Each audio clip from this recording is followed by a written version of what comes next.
দাঁড়িয়ে থাকা কাটোয়া আজিমগঞ্জ ট্রেনের একটা কামরা আগুনে ভস্মীভূত হয়ে যায়। আর কি কারণে আগুন লাগলো তা এখনো স্পষ্ট নয়।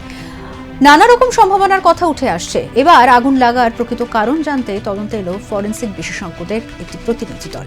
তারা সেখান থেকে নমুনাও সংগ্রহ করেন। কাটোয়া স্টেশনে দাঁড়িয়ে থাকা ট্রেনে অগ্নিকাণ্ডের ঘটনায় পুড়ে খাক হয়ে গিয়েছে কাটোয়া আজিমগঞ্জ ট্রেনের একটি কামরা। কামরাটির অবস্থা একেবারে ভস্মীভূত। প্রাথমিক তদন্তে অনুমান এই আগুন শর্ট সার্কিট থেকে নয়, ভিতরের কোনো ত্রুটির কারণে নয়। তাহলে কি ঘটেছিল কাটোয়া স্টেশনে দাঁড়িয়ে থাকা ওই যাত্রী ভরা ট্রেনে? তাহলে কি ইচ্ছাকৃতভাবে ট্রেনে কি আগুন লাগানো হয়? ক্রমেই ঘনীভূত হচ্ছে রহস্য। এমনকি এই সম্ভাবনার কথা প্রাথমিক তদন্তের পর উঠে এসেছে বলেই খবর রেল সূত্রে।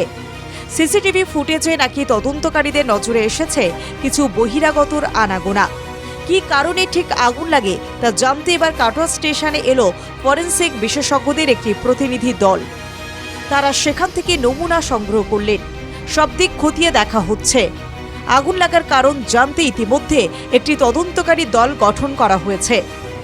উল্লেখ্য, রবিবার ভোরে কাটোয়া স্টেশনে দাঁড়িয়ে থাকা ফাঁকা লোকাল ট্রেনের একটি কম্পার্টমেন্টে দাউ দাউ করে আগুন জ্বলতে থাকে। ২ নম্বর প্ল্যাটফর্মে ট্রেনটি দাঁড়িয়েছিল। স্টেশনের যাত্রীদের নজর যায় সেই দিকে এবং আতঙ্কে তারা চিৎকার করে ওঠে। খবর পেয়ে ঘটনাস্থলে পৌঁছয় জিআরপি আরপিএফ এর টিম। ঘটনাস্থলে পৌঁছয় দমকলের 2টি ইঞ্জিন।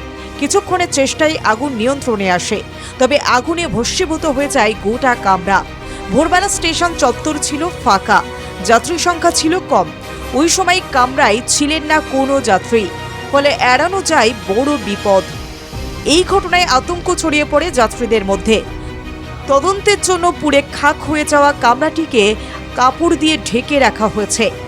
ঘটনাস্থল পরিদর্শন করে নমুনা সংগ্রহ করেছে ফরেনসিক বিশেষজ্ঞরা।